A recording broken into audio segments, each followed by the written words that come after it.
Is it only those two? Happy Valentine's Day. So Mary's wearing red. Here, I'll take. Mary's wearing red for all you Valentine's Day people. I only remembered at the last minute. Yeah, I'm wearing black because obviously that's the opposite of red. Tanner has no love in his life. So you can see Jason's in the background there. We have I'm calling it the Lowrider LJ currently because it's got a Carolina lean going on. I'll walk this way. Lowrider JL. The Carolina lean.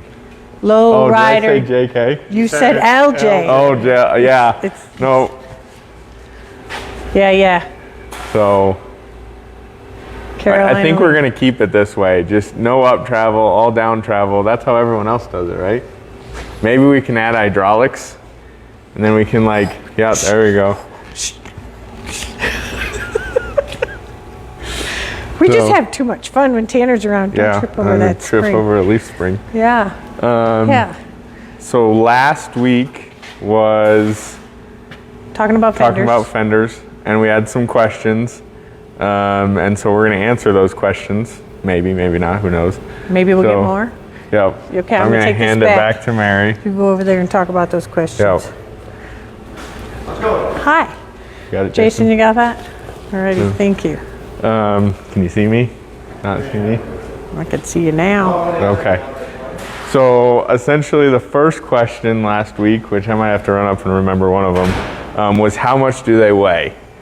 So anywhere between, because there's different flares and stuff like that, anywhere between about 48 pounds to 55, 56 pounds, and that's for the pair. So they're anywhere from 23 to whatever, 28 pounds. For the pair of fenders would be 48 to 56, somewhere in there. The next question was, do we offer that type of opening for a YJ, so a 2 to 3 inch bigger? Yes, we do. So this right here, which I don't know if you can see very well. These are a Phantom Highline fender for a YJ. Okay. And so they do have the factory wheel opening moved back just slightly. And then obviously they're Highlines, so you cut the hood. Cotty has them on his Jeep. Axel has a version of this on his Jeep. There's a couple of people that have a version. These are for Jason's YJ once he finishes that. We're gonna have a race probably, see who gets done first, Bob or Jason or I do. The next question was, how do we prep these for paint? So what we do is we seal all the seams.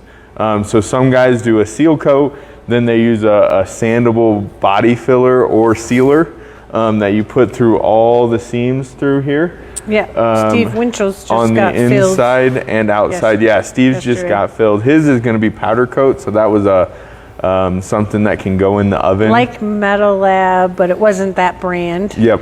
And he said it was a little bit thicker than Metal Lab, so it's an experiment with a new metal type of a Bondo kind of thing that can go in the oven. Yep. So that's how we do it. We seal all the seams, then we paint it, then we clear it. Or like my Jeep sprayed in Ultra, which we won't do again. But that's how we seal all this. In other words, rust and other contaminants can get in between the plate and the tube. And a lot of time on the back side, once we're all done doing a finish, we will either run a silicone bead behind it, or now we have rust proofing and undercoating. We can do that. There's all kinds of different options. And I actually sprayed the underside of mine in bed liner. Yeah. So it sealed it that way, but I didn't bring it all the way around. It's just to the bottom of the tube. And then that's rot protection. So you can see on this version of the Phantom, we do have a little bit of airflow. I have those on mine as well. We'll probably be integrating that into a lot of the fenders. It comes with a little panel that goes in. Dimple. These are pressed in-house. We buy them pre-punched and then pressed. Yeah, it goes on the other one. Yeah. And so you can paint these. Mine are actually stuck on with 3M tape. I wanted to do that so I didn't have to see the bolts on the outside. They've never come off? They've never fallen off. And then that's pretty good. When I want to take them out to like get to the inside of the fenders, because my ARB compressor mounts there, and then the other side is right under the battery tray, so I hit a bunch of wiring there. I just press them off, redo the tape, and then put them back on. So it's pretty easy for that. We typically powder coat these. Next question, what all comes with the fenders? So obviously an inner fender, and the reason we do an inner fender is it adds strength. Built in. Built in, yeah, inner fender built in. It adds strength. It gives you a place to mount stuff, such as underhood accessories and everything. And some people ask, well, what about coilover mounts and stuff like that? This right here and your tub, that is a static measurement. So you know where that measurement is. So from there, you can measure to the center line of your coilover towers, then half it from there, and then we always add like a 3/4 of an inch on the outside of the coilover tower, and then you cut that into the inner fender here. It doesn't really hurt it strength-wise, and that way you can still mount all your accessories, but your coilover tower comes in here. With the YJs, you get a hardware kit and the fenders. That's it. With the TJs, on the Highline, you get a battery tray. And so this battery tray ties into the body down here, and then your computer actually sits underneath the battery tray. Since we're moving it up higher, it takes the place where the computer is. So your computer sits under here. The wires are long enough that the plugs just reach down and plug in. So that's the Highline. The standard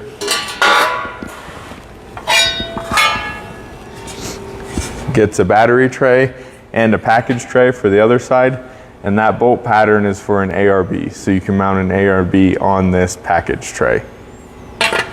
And they reuse factory hardware, right, to mount it back to the firewall? Yeah, well, and factory hardware mounting back to the firewall. We do include some hardware with that. There's some 1/4 inch bolts and nuts in here, and a lot of other stuff for helping to mount accessories. I'm trying to think, I had that paper written up front. I don't see any other questions that have popped up. Is there more people on? Oh, there's Chris. He just got on. So we do have a washer bottle that can go with the fenders. We have light kits that go with the fenders. And all these are made in-house on a jig. I think they showed that last week or the week before. So that's pretty much the fenders. That was the questions are on there. Once we start doing this consistently, where every second week of the month is questions, it doesn't have to be just about the fenders. It can be about any of our parts. Sure. We'll have more questions. We'll be able to answer Fenders, more questions. David had to ask. David, you know that answer. Nope. So, and tell them why, Tanner. Why won't we do JK Fenders? Because everyone makes JK fenders. There's a bunch of them out and so it's a flooded market, and there's so many fenders from anyone and everyone that we can't we can put our own flair on them. Flair, get it? Haha. Roll your eyes, Mary. We could put a. But David said, but no one makes good fenders. Oh, no one makes good fenders. Well, no one makes TNT fenders because TNT doesn't even make. So Flair for the JK. Yeah. So we make corners though, and we make corners for the JK that delete the flare in the rear. So and we'll be soon having corners for the JL. Yeah, two-door stretch. Jason and I pulled the springs, the shocks, everything else, so we can see where this Jeep sits at bump. It's on 40-inch tires, so there is room. It's actually kind of sitting on the body right now because there's a little trimming that could have been done.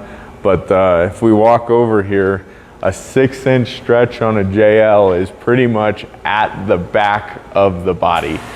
So it's not a comp cut, but if you do the measuring and everything, it's at the back of the body. So these corners, I have door opening profile that we're working on, and then we already have the rear profile because we did it on the red JL, the 4-door corners. The 2 doors and 4 doors got the same profile? Yep, the 2 doors and 4 doors have the same profile. Not like a JK.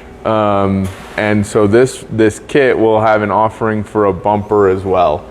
Because the tire is back here, And so that bumper is gonna have to be nice, tight, tucked up. The suspension we're working on as well. It'll be a 3-link with our standard long track bar. And we haven't decided what we're gonna do on shocks yet, whether they're gonna be behind or in front. We kind of just have to, we're gonna start with the corners. I'm gonna get the body cut, and then we're gonna move the axle back from there. We have upper control arm mount, lower control arm mounts, all that stuff done. It's pretty much, we gotta get it over to the other shop and get some lift time on it so we can cycle the suspension and make sure everything works. Corey is getting a front Guardian bumper on this, so we cut off the frame. Our Guardian bumper, we tucked the winch just under the grill a little bit.